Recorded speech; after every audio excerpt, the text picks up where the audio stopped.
This is the Daily Signal podcast for Thursday, October 3rd. I'm Rachel Del Giudice. And I'm Daniel Davis. Karl Marx once called religion the opium of the people, an imaginary coping mechanism that makes suffering in this world more bearable. His vision was a secular, atheistic one. But my guest today argues that Marx's vision was still intensely spiritual. In fact, he says Marx hijacked key themes from Christianity to create a false religion. Bruce Ashford joins me in today's episode. And don't forget, if you're enjoying this podcast, please be sure to leave a review or a 5-star rating on iTunes and encourage others to subscribe. Now on to our top news. Well, Vermont Senator Bernie Sanders underwent heart surgery on Wednesday and received 2 stents to address artery blockage. The surgery occurred after Sanders, who is 78, complained of chest pains. His team has canceled all scheduled events until further notice. His senior advisor, Jeff Weaver, said in a statement, according to Politico, Senator Sanders is conversing and in good spirits. He will be resting up over the next few days. Secretary of State Mike Pompeo delivered remarks Wednesday at the Vatican, which hosted a symposium on working with faith-based organizations. Pompeo addressed the critical need for religious liberty around the world. Here's part of what he had to say. Because when the state rules absolutely, God becomes an absolute threat to authority. That's why Cuba canceled National Catholic Youth Day back in August. When the state rules absolutely, human dignity is trampled, not cherished.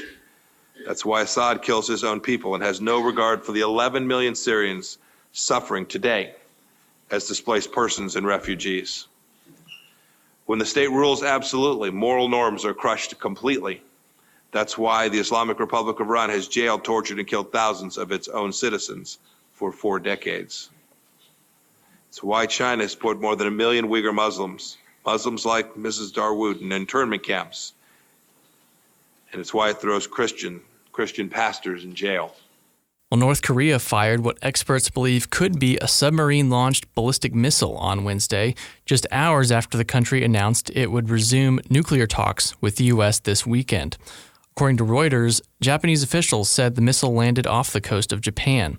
If confirmed, this would be North Korea's first submarine-launched ballistic missile test in 3 years. Well, Planned Parenthood has secretly been building an 18,000-square-foot mega clinic in southern Illinois, which happens to be just about 10 miles from the last standing abortion clinic in the state's capital, which is in a fight to keep its license. The facility has been built in secret to circumvent problems such as protests and other setbacks that would suspend production, according to Colleen McNicholas, the chief medical officer of Planned Parenthood of the St. Louis region and Southwest Missouri.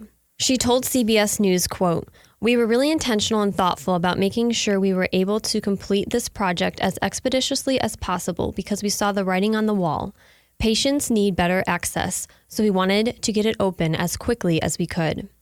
Planned Parenthood says the abortion clinic should be opening later this month. Stephen Aden, Chief Legal Officer and General Counsel of Americans United for Life, told LifeSite News he's not surprised by the news. How appropriate that Planned Parenthood has built a secret mega center to go with its mega-sized status as America's biggest abortion business. Fully 1/3 of all U.S. abortions are done at a Planned Parenthood facility, he said. Well, the plaintiff in a college admissions case has vowed to appeal after a federal judge ruled in favor of Harvard University, saying that the school's affirmative action admissions policy is legal.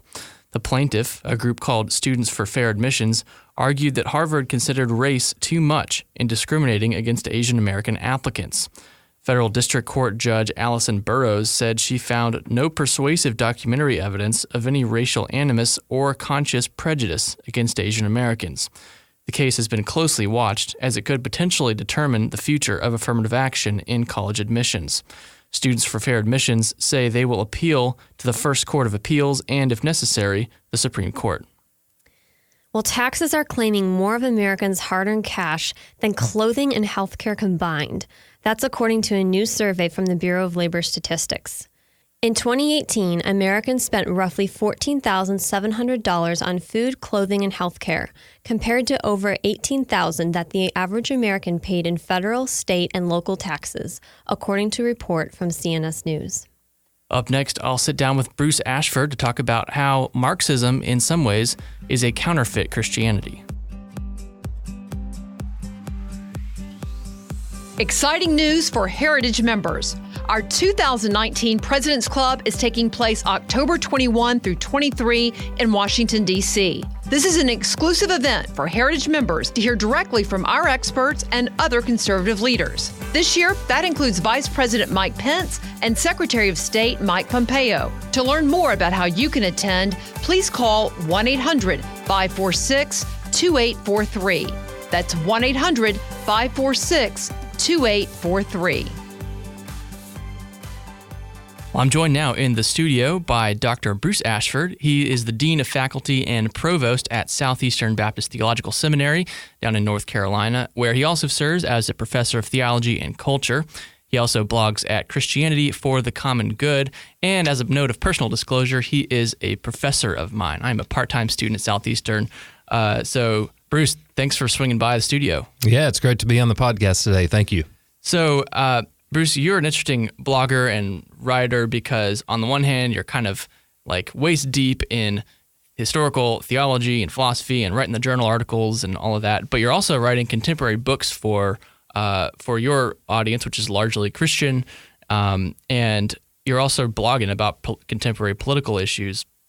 And one of those issues that's come up, our audience is well aware, is that socialism is a recurring theme with Alexandria Ocasio-Cortez and Bernie Sanders and others bringing that back to the fore. But you've written about not just socialism, but the Marxist underpinnings of it. You write about how Marxism as an ideology is actually a false religion.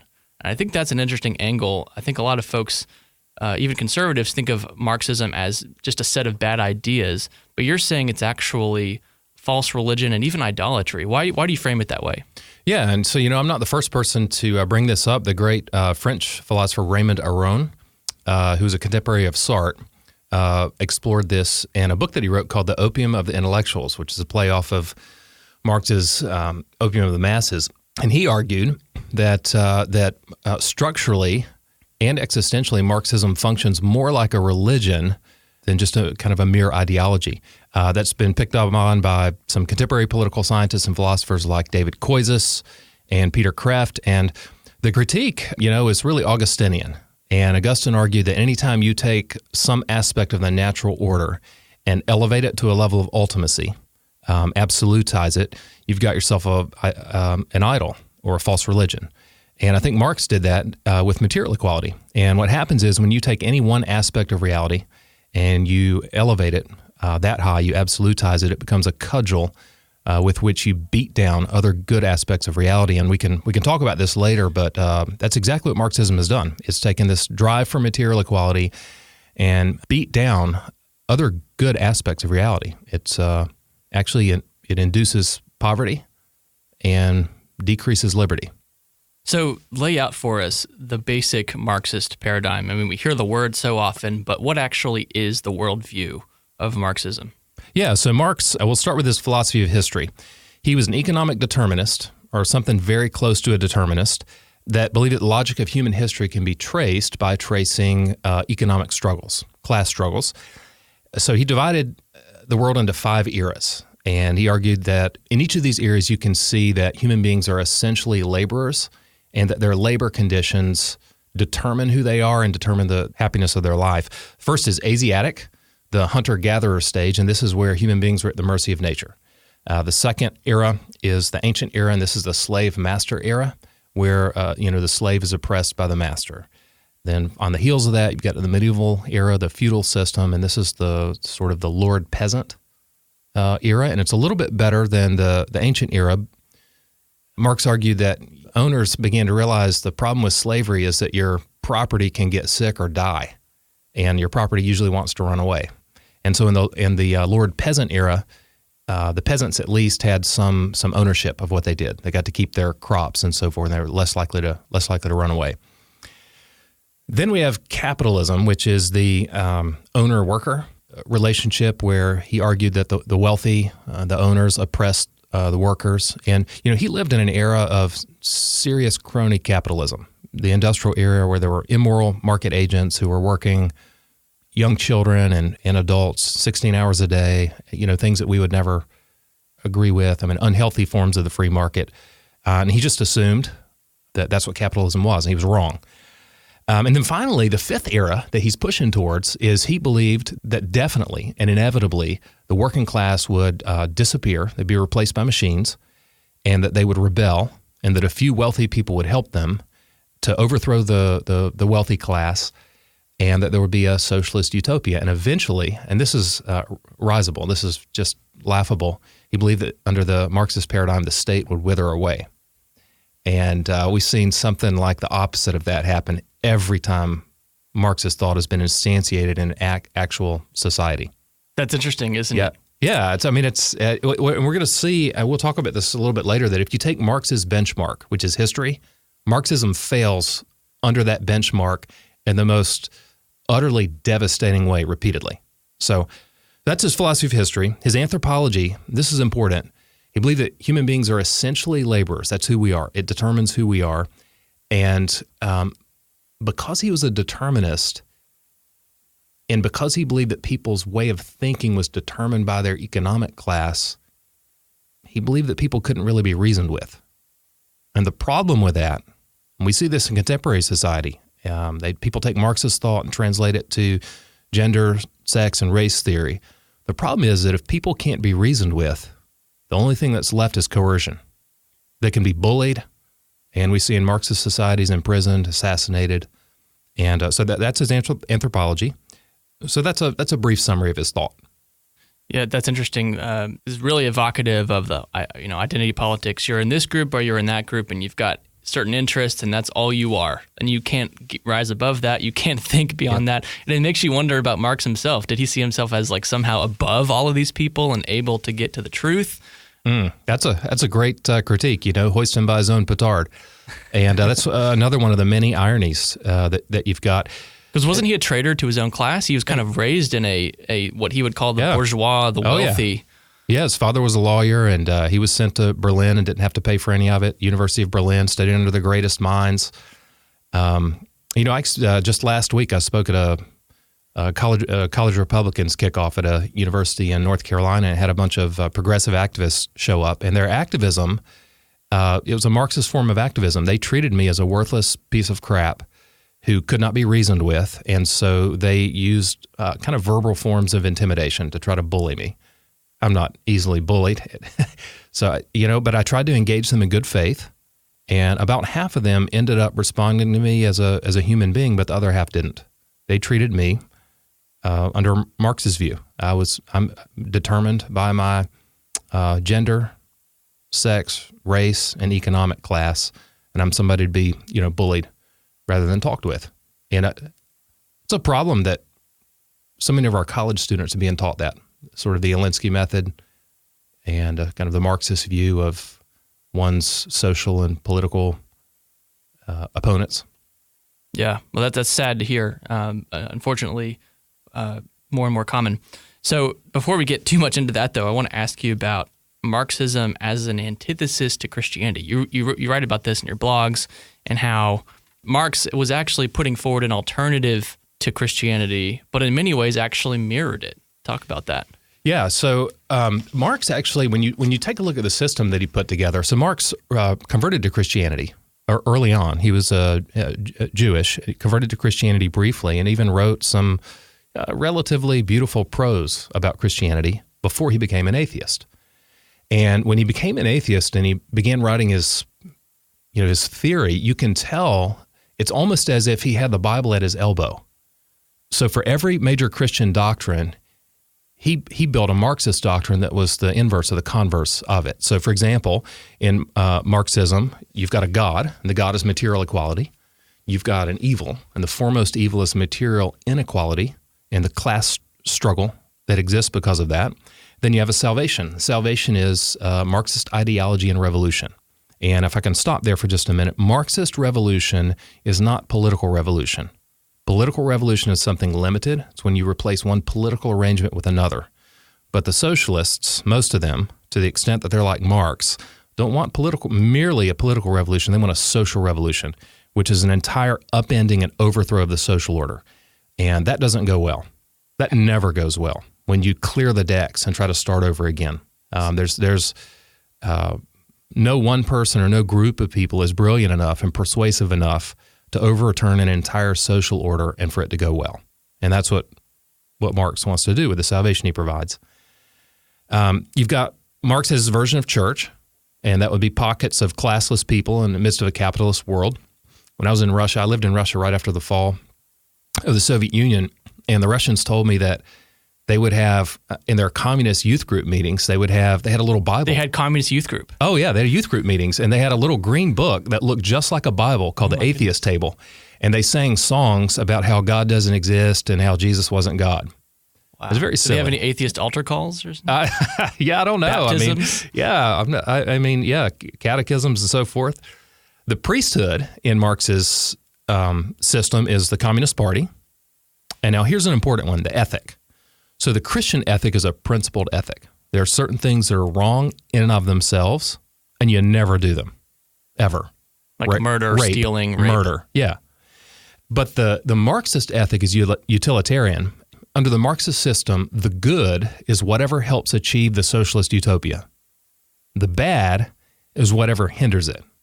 And that's why Marxist societies have been so easily able to justify assassinations. You had 800,000 executions in the first 3 decades of communism in Russia. It's why they could imprison in the Gulag, I think, 1.7 million people in the first 3 decades in the Soviet Union. And those are the Soviet numbers. Those aren't American numbers. I mean, that's a fact.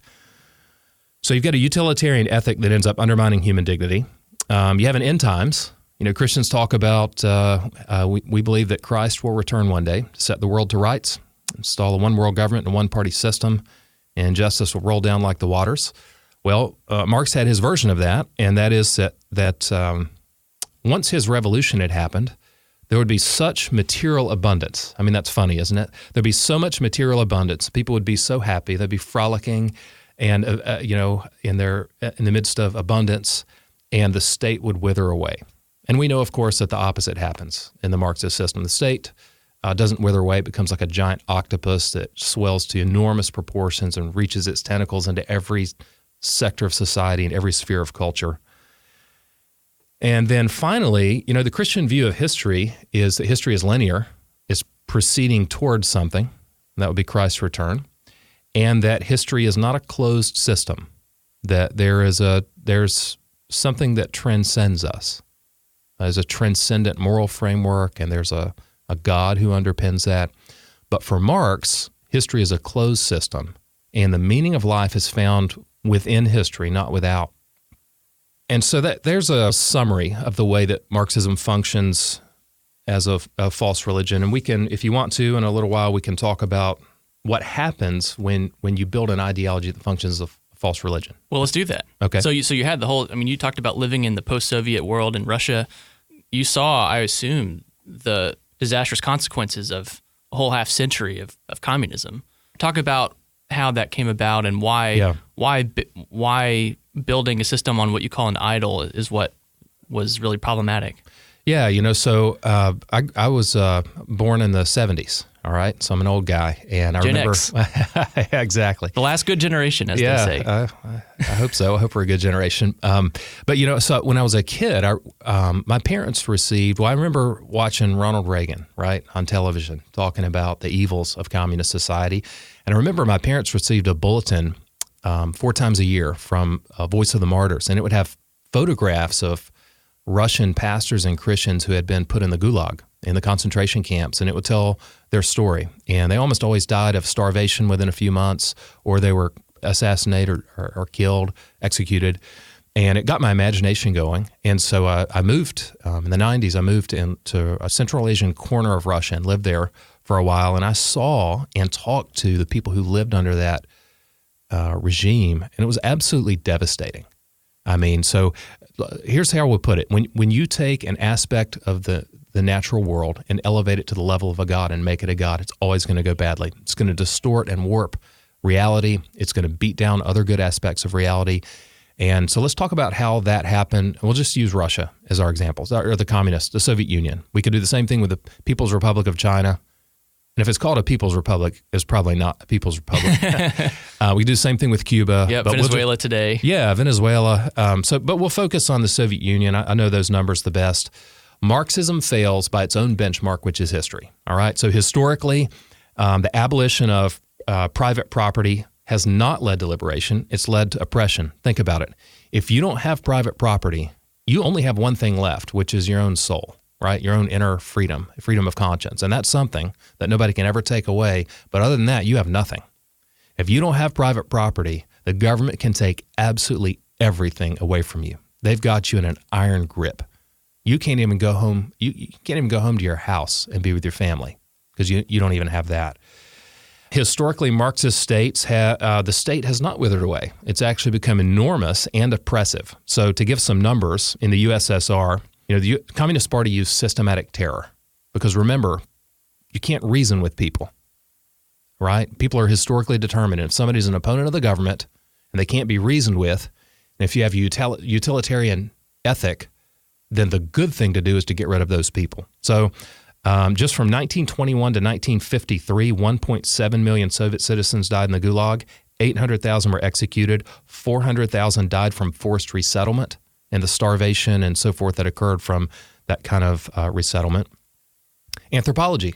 Marx did believe in human dignity, not in the same way that I do, but his system undermined human dignity. Soviet Union, for those of you listening, you really ought to read Alexander Solzhenitsyn's Gulag Archipelago. There's an abridged edition that's a very good edition. And in there, he talked about how the Soviet leaders viewed the Soviet citizens as swarming lice, that they didn't have any inherent value or dignity. They only had instrumental value. And if you were for the revolution, they were good with you. If you were against the revolution, you could be eliminated. So human beings also are essentially robots or animals in this theory, and I think that's a negative. I think another problem with Marxism, and we see this in contemporary forms of Marxism, is that it misunderstands human nature and it misunderstands evil, and it locates evil either exclusively or primarily in systems. Christianity doesn't do that. I mean, Christianity recognizes that evil is, on the one hand, located in the human heart and rooted in the human heart. And that's why we believe in bringing justice to individuals who have flouted the law.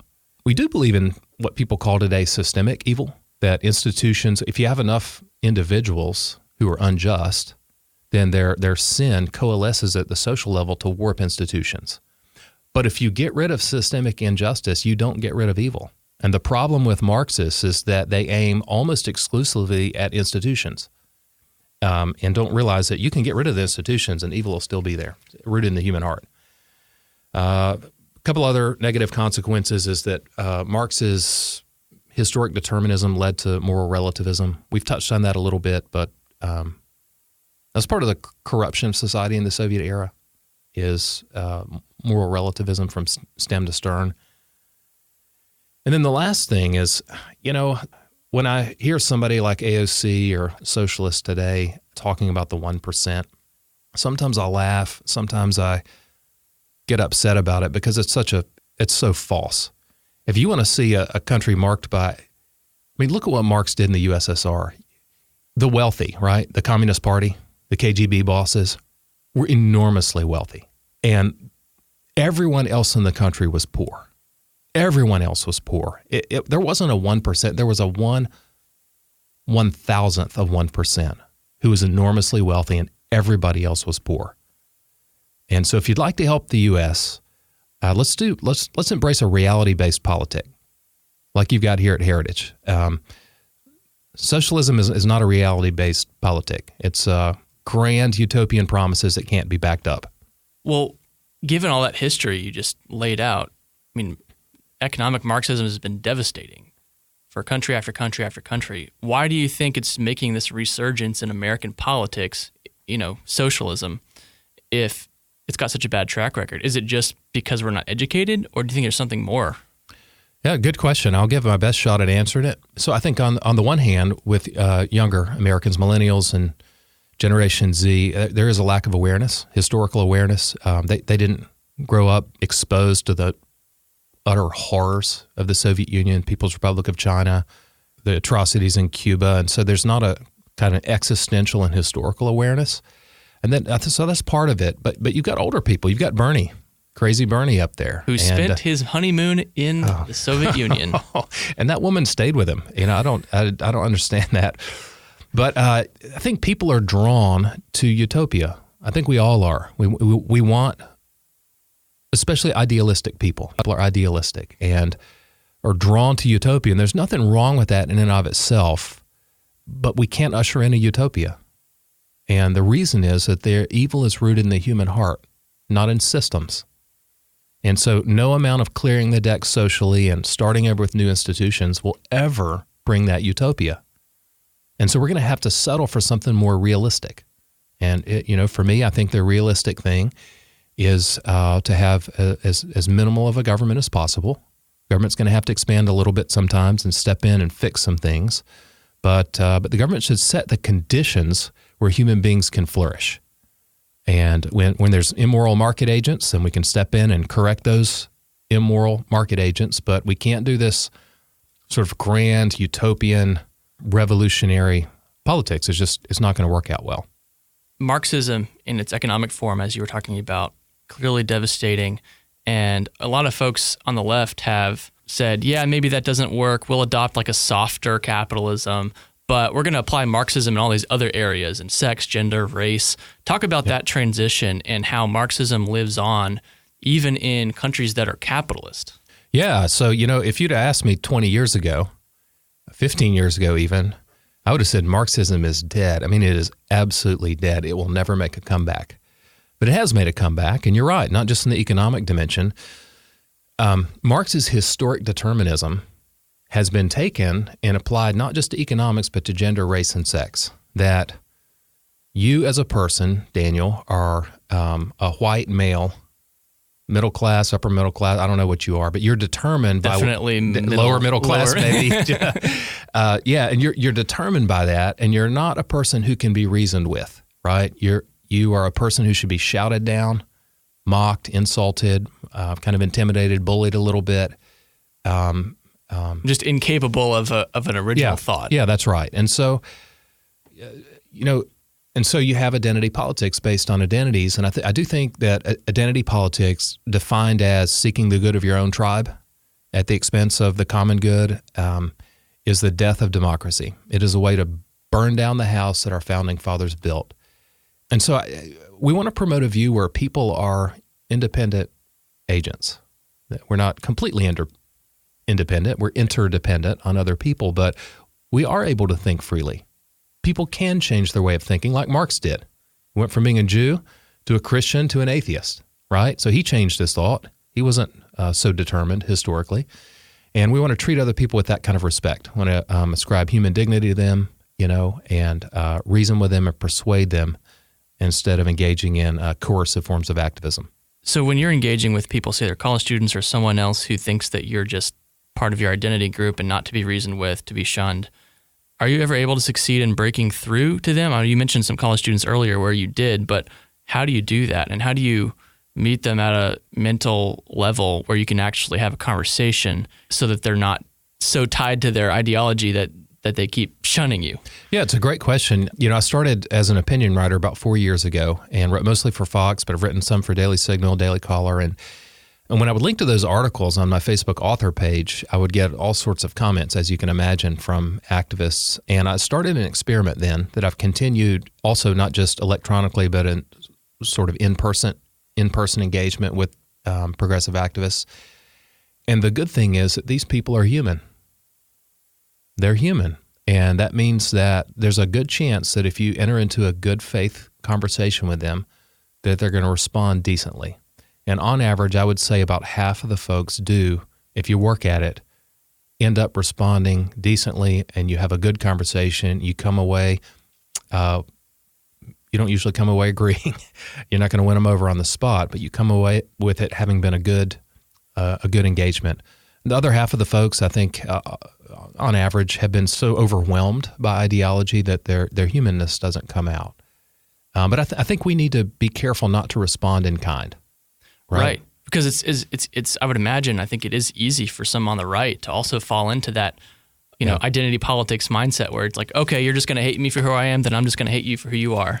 Yeah, I mean, it's a temptation. I've fallen into that trap plenty of times in my life, when you're being just kind of mocked and insulted and treated like a worthless piece of trash. You want to, give it back to them. And I think it is okay to sometimes to poke some fun at it or to push back really hard. But we got to remember not to respond in kind. And if we can do that, we'll be able to win the day. Well, Bruce, this is a fascinating discussion. I hope our listeners have enjoyed it. I understand you have some books on the market. What should our listeners check out on Amazon? Yeah, so if you're out there and you like some reading, I've got a couple books recently that you might like. I published a book called One Nation Under God, Christian Hope for American Politics. It's a gift-sized book, very small. And then published recently one called Letters to an American Christian. It was a fun book. I wrote it as a series of hypothetical letters, 27 brief letters to a hypothetical college student at an elite university, encouraging him not to be seduced by his secular progressive professors. And so it's a fun read. It's the kind of book meant to be read at the beach or in an easy chair. And so if you'd like, it addresses all the hot button issues, every hot button issue that I can imagine that book addresses. And so if you'd like to read it or buy one for a friend of yours who's headed to college or who wants to think through political issues, I think that would be one that's easy to read and gives some good talking points. Fantastic. Bruce, thanks for your time today. Thanks. It's been great to be on the show with you. What the heck is trickle-down economics? Does the military really need a space force? What is the meaning of American exceptionalism? I'm Michelle Cordero. I'm Tim Descher, and every week on the Heritage Explains podcast, we break down a hot-button policy issue in the news at a 101 level. Through an entertaining mix of personal stories, media clips, music, and interviews, we help you actually understand the issues. So do this. Subscribe to Heritage Explains on iTunes, Google Play, or wherever you get your podcasts today. Well, that'll do it for today's episode. Thanks for listening to the Daily Signal podcast, brought to you from the Robert H. Bruce Radio Studio at the Heritage Foundation. Please be sure to subscribe on iTunes, Google Play, or Pippa, and please leave us a review or a 5-star rating on iTunes to give us any feedback. We'll see you again tomorrow. The Daily Signal podcast is executive produced by Kate Trinko and Daniel Davis. Sound design by Lauren Evans and Thalia Rampersad. For more information, visit dailysignal.com.